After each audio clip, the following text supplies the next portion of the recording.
Présidentielle 2020, les états-majors des partis politiques affûtent leurs armes. Le FPI désigne Afin N'Guessan comme son candidat. À l'UDPCI, Mabry Touakeus défendra les couleurs du parti Arc-en-Ciel. Après 5 mois d'arrêt, les bars et boîtes de nuit ont repris du service. Mais attention, il ne faut pas relâcher les mesures barrières. Le ministre du Tourisme et le préfet d'Abidjan étaient sur le terrain ce week-end. Et puis le Niger célèbre aujourd'hui ses 60 ans d'indépendance. Une liberté arrachée de haute lutte. Mais la jeunesse nigérienne ignore ce pan de l'histoire du pays. Voilà pour le menu. Bonjour à tous, bienvenue. Merci de choisir Radio Côte d'Ivoire pour vous informer. Présidentielle 2020, les partis politiques affûtent leurs armes. Oui, commençons d'abord par l'Union pour la démocratie et pour la paix en Côte d'Ivoire. l'UDPCI, Albert Touakeus Mabry, sera candidat, à l'élection présidentielle d'octobre prochain. Son parti annonce son retrait également du groupement politique RHDP. Annonce faite hier dimanche lors de la réunion extraordinaire du bureau politique de l'UDPCI. Le parti Arc-en-Ciel clarifie ainsi sa position avant l'échéance d'octobre prochain. Mabry Touakeus explique ici les raisons de sa candidature à la présidentielle. L'UDPCI vient de choisir son candidat. Nous avons déjà été candidats et évidemment, conformément à notre vision politique pour la Côte d'Ivoire qui s'appuie sur le libéralisme social, nous pensons que le moment est venu de faire l'offre à nouveau aux Ivoiriens, de nous donner la chance de gouverner ce pays pour consolider les bases de la paix, pour rassembler à nouveau les Ivoiriens, pour faire en sorte que nous nous ressentons dans une Côte d'Ivoire dont nous sommes fiers et qui soit un pays de gloire. C'est cela que nous sommes capables d'offrir à la Côte d'Ivoire et notre expérience et tout ce que nous avons apporté déjà au niveau de ce pays nous donne la garantie que la Côte d'Ivoire nous appelle et nous répondons à cet appel. Albert Touakeus Mabry, président de l'UDPCI, candidat à la présidentielle au FPI. Pascal Afin N'Guessan défendra les couleurs du Front populaire ivoirien. À la présidentielle d'octobre prochain, il a été désigné samedi par les militants à l'issue du 5e congrès éclaté du FPI. Séance tenante, les militants ont payé la caution de 50 millions de francs CFA pour leur candidat. Le président du FPI propose une nouvelle alliance aux Ivoiriens. Écoutons Pascal Afin N'Guessan. Je suis candidat pour gagner et nous allons gagner.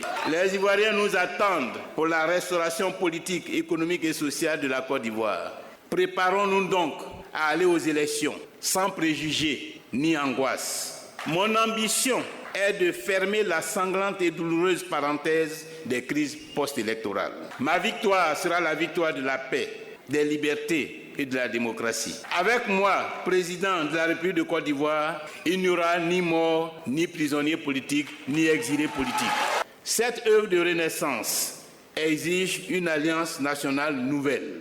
Notre vision, fonder une nation puissante, démocratique et écologique, unie dans sa diversité socio-culturelle, ouverte sur le monde et dont la prospérité est durable, assise sur une économie industrielle et diversifiée. Pascal Afin N'Guessan, président du Front populaire ivoirien.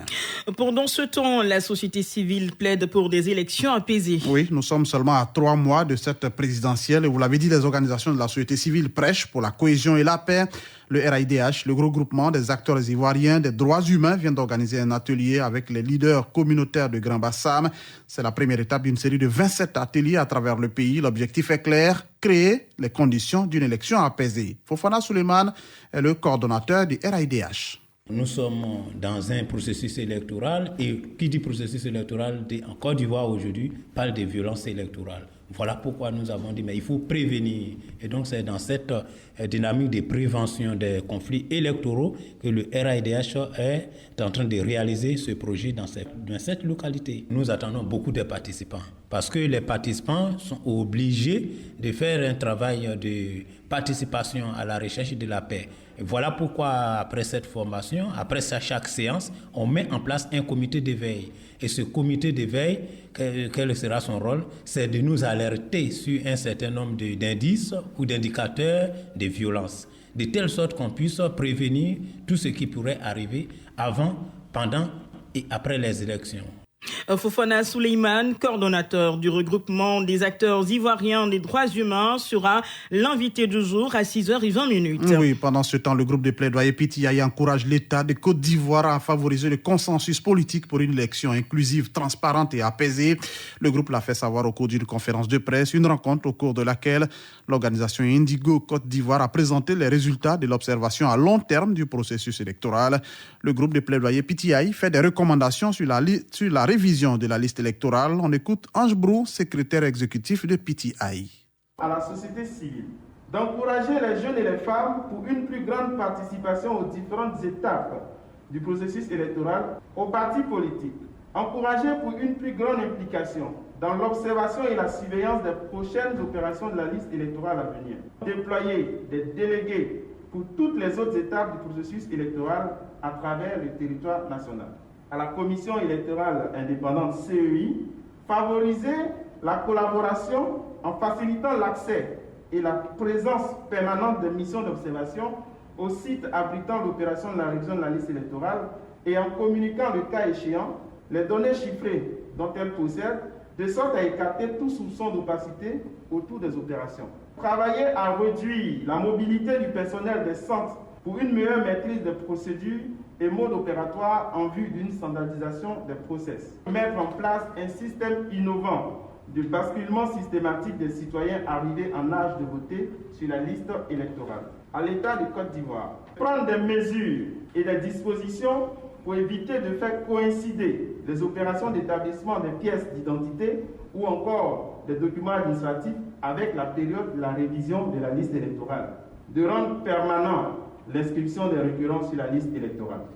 Et puis le ministre Sanson Kambilé était devant le Sénat, Jérôme. Oui, le ministre de la Justice et des Droits de l'Homme était devant les sénateurs membres de la Commission des Affaires générales institutionnelles et des collectivités territoriales. Sanson Kambilé a fait adopter à l'unanimité des sénateurs présents 4 projets de loi organique. Il s'agit de projets sur la Cour de cassation, un autre projet de loi sur le Conseil d'État et aussi le projet sur le parquet général. Sur l'intérêt de ces projets de loi, écoutons le ministre de la Justice et des Droits de l'Homme, Sanson Kambilé.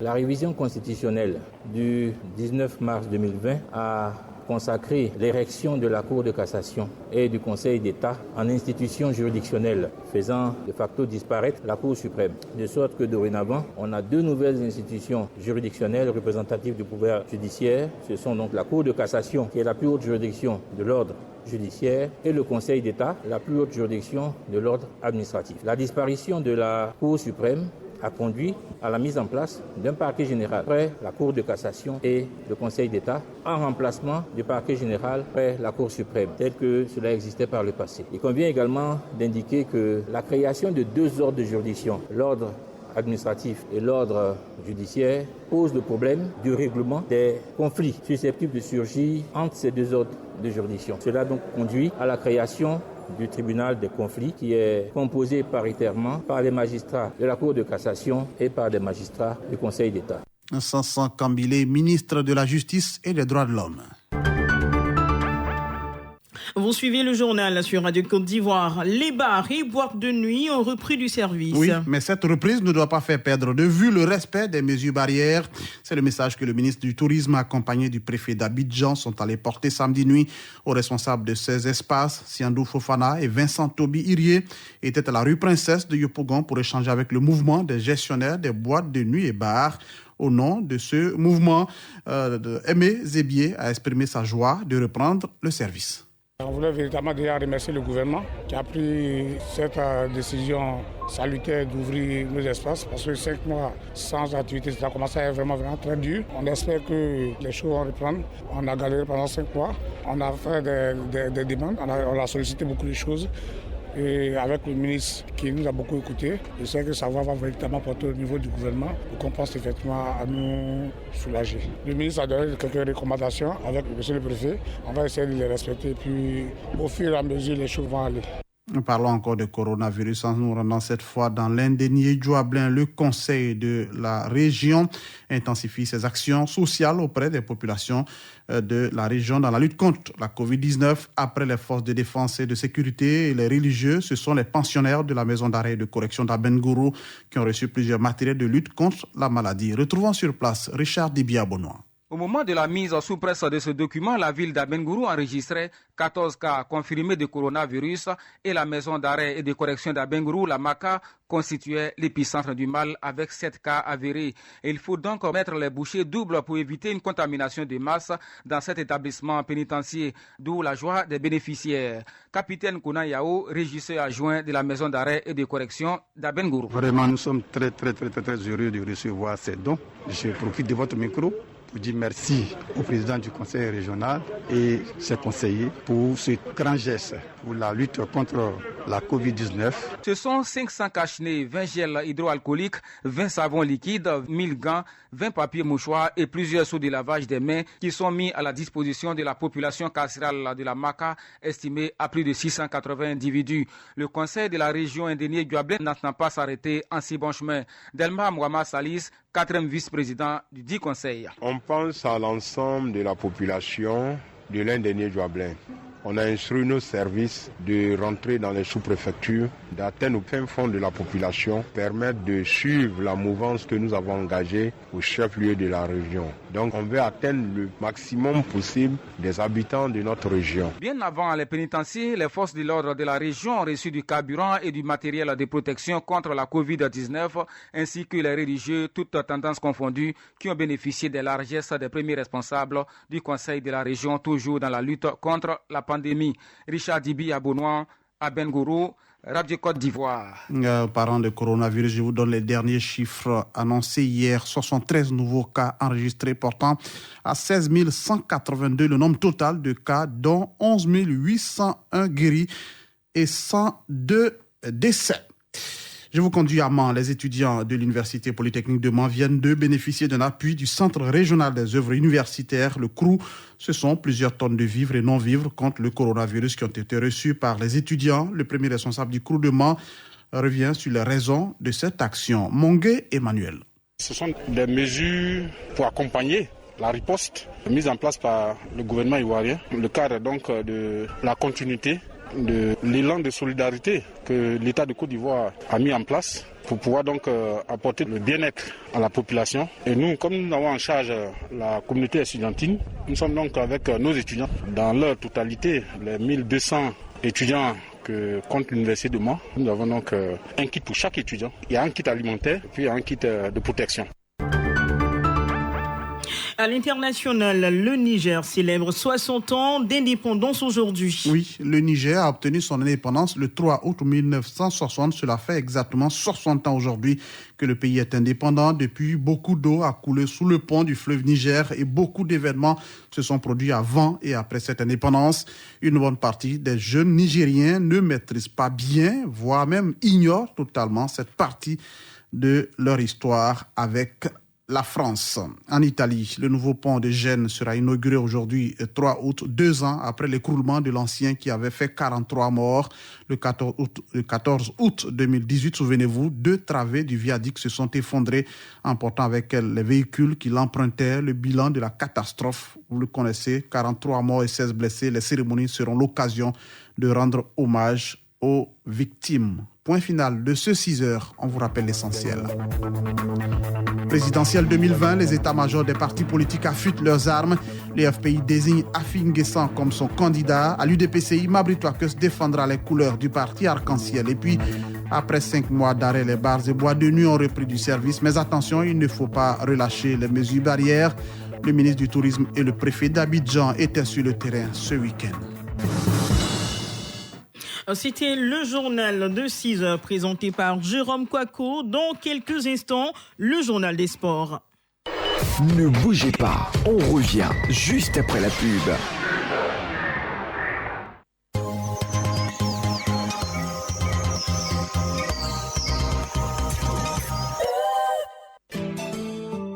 Des pâtes, rien que des pâtes. Mickey.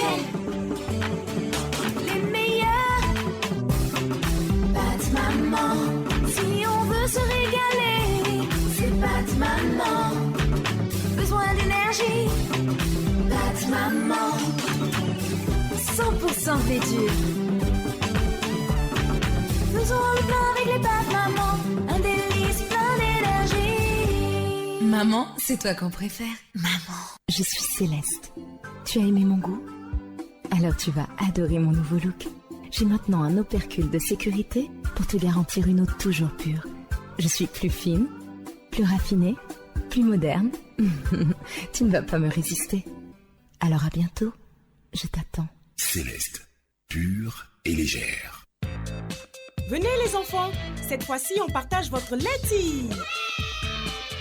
Laiti, lait en poudre instantané, vitaminé, riche en calcium et au goût crémeux incomparable que vous aimez tous. En plus, après une activité sportive, boire le lait Laiti vous garantit pleine forme et bonne santé.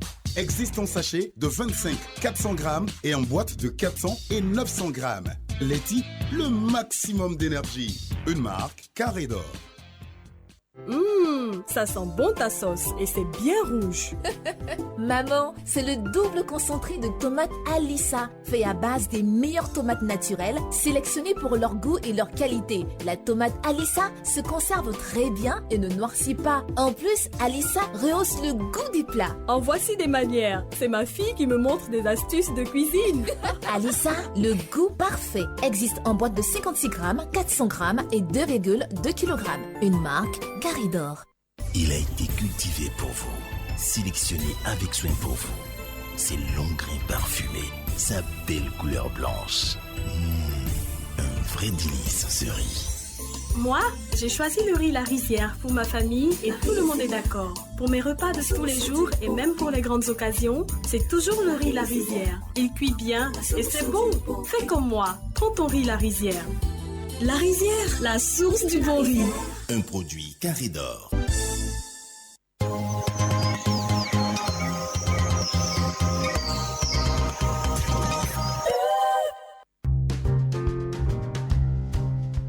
Radio Côte d'Ivoire, les sports d'ici et d'ailleurs. Le journal des sports. Serge Dacoury. Et c'est avec beaucoup de plaisir qu'on vous retrouve, Serge Dacoury. Bonjour. Bonjour, Michel Dassa, mesdames, messieurs, bonjour.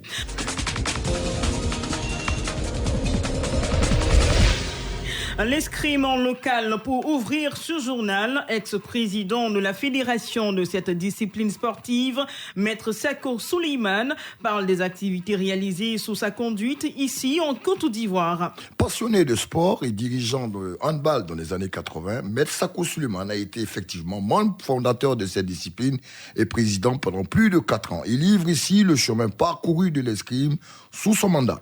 J'ai apporté beaucoup. C'est-à-dire que, premièrement, j'ai apporté une visibilité. Fait en sorte que la discipline soit connue parce qu'on a multiplié les opérations de communication là-dessus. Fait aux gens que cette discipline a pu se dérouler sur place. Deuxièmement, j'ai fait organiser des tournois qui ont été médiatisés, qui ont été vus par tout le monde. J'ai réussi à faire organiser ici en Côte d'Ivoire un championnat d'Afrique cadet junior. On a fait venir pratiquement tous les pays d'Afrique qui pratiquent l'escrime, notamment l'Afrique du Sud, l'Égypte, l'Algérie, la Tunisie, le Sénégal. Tous les pays se sont retrouvés ici à Yamoussoukro autour d'une très très belle fête. Nous avions remporté à cette compétition 17 médailles. Les Ivoiriens ont remporté 17 médailles, dont des médailles d'or, des médailles d'argent et des médailles de bronze. Football en local, élection à la présidence de la FIF. Tous les postulants ont déposé leur dossier de candidature la semaine dernière. Oui, la semaine écoulée a été effectivement marquée par le dépôt des candidatures des différents postulants. Ils sont 4, Sori Diabaté, Idriss Yassine Diallo, l'inconnu Julie Koufi, Jules Kouadio et l'ex-capitaine des éléphants Didier Drogba. Ce dernier l'a fait le week-end dernier, samedi précisément, accompagné d'une foule immense qui a investi la maison de verre de Trècheville. Le compte à rebours est véritablement lancé. Et puis foot sur le continent, la CAF a livré les nouvelles dates des demi-finales de la Coupe de la Confédération. Oui, la CAF, l'instance fêtière du continent, a livré la semaine dernière les nouvelles dates des demi-finales de la Coupe de la Confédération. Initialement prévues en mai dernier, reportées en raison de la crise sanitaire, les oppositions Oroya FC de Guinée et Pyramide d'Égypte ou Hassania d'Agadir et AUS Berken auront lieu cette fois-ci le 22 septembre prochain. Foot en inter. Tour d'Europe en foot, le championnat italien s'est achevé le week-end dernier. Oui, la 38e et dernière journée de la Serie A, le Calcio, elle s'est disputée le week-end dernier. La Juve, la Juventus de Turin, sacrée avant-terme, a fini cette saison 2019-2020 par une défaite à Juventus Stadium. Oui, les Bianconeri se sont fait surprendre par une excellente équipe de la AS Roma. Victoire des Romains, 3-1. L'Inter a consolidé sa place de dauphin en s'imposant à l'extérieur. Victoire des Romains d'Antonio Conte sur l'Atalanta Bergame, 3-1. Le FC Napoli s'est imposé avec la manière devant la Lazio de Rome. Victoire des Napolitains, 3-1. L'AC Milan a également fait parler de lui avec Zlatan Ibrahimovic. Victoire sans appel, 3-0 avec un doublé de Zlatan. Et puis la Fiorentina s'est imposée à l'extérieur. Il faut noter que dans ce championnat d'Italie, le meilleur buteur, c'est bien entendu Ciro Immobile, le buteur lazial qui a marqué 36 buts. Il devient soulier d'or européen devant le Munichois Robert Lewandowski, attaquant du Bayern, 32 buts, et Cristiano Ronaldo qui a 31 buts. En France, on peut parler aussi de transfert. Le prix Marc Vivian Foé, l'attaquant nigérien de l'équipe de Lille, va changer d'air. Oui, il a signé Victor Osimhen pour 4 ans à Naples pour un montant de 81 millions d'euros, soit l'équivalent de plus de 50 milliards de francs CFA. On continue en Europe pour parler du Portugal. Avec la Coupe nationale, le FC Porto réalise le doublé. Oui, le FC Porto a gagné en finale de la Coupe nationale. Benfica 2-1 avec un doublé du Congolais Chancel Mbemba. Et le Porto donc remporte pour la 17e fois de l'histoire cette Coupe nationale. En Angleterre, on finit par la FA Cup. Arsenal gagne une place pour jouer l'Europa League, 10e au classement. Grâce à cette finale remportée le week-end dernier sur Chelsea, 2-1, les Gunners d'Aubameyang vont jouer la Ligue Europa. Et puis toujours avec vous, Serge Dacoury, sport mécanique, Formule 1, Grand Prix de Silverstone en Angleterre. À domicile hier, dimanche, le Britannique Hamilton a remporté ce Grand Prix de Silverstone. Oui, sur sa terre, en Angleterre, avec un grand espoir, puisque sa voiture a connu une crevaison. Les jours passés se ressemblent pour le champion du monde en titre. Le Britannique Hamilton s'est fait respecter hier, in extremis, avec un pneu endommagé. Il a fini premier, in extremis, au volant de sa Mercedes, devant le Finlandais Max Verstappen de Red Bull, et le Français Charles Leclerc de Ferrari complète le podium. Basketball aux États-Unis, NBA rouverte le 30 juillet dernier. Plusieurs matchs de NBA se sont disputés en Floride, Serge. Oui, la reprise a été effective dans la bulle de Orlando en Floride, avec ce départ, cette réouverture de la NBA. 22 équipes sont donc dans cette ville de Orlando pour disputer les autres matchs de la saison. 50 au total. Depuis cette reprise, les Lakers se sont fait remarquer dans le choc de Los Angeles. Les Lakers de LeBron James ont battu les Clippers 105-103. Miami s'est imposé face à Denver 125-103. Et dans la deuxième opposition des Los Angeles Clippers, avec un Paul George tout feu, tout flamme, Los Angeles a pris le meilleur sur la Nouvelle-Orléans 126-103. Ils sont deuxièmes de la conférence Ouest, les Clippers, et auront bien entendu 6 matchs à jouer pour finir la saison. Voilà tout pour ce deuxième et dernier bulletin de sport sur Radio Côte d'Ivoire.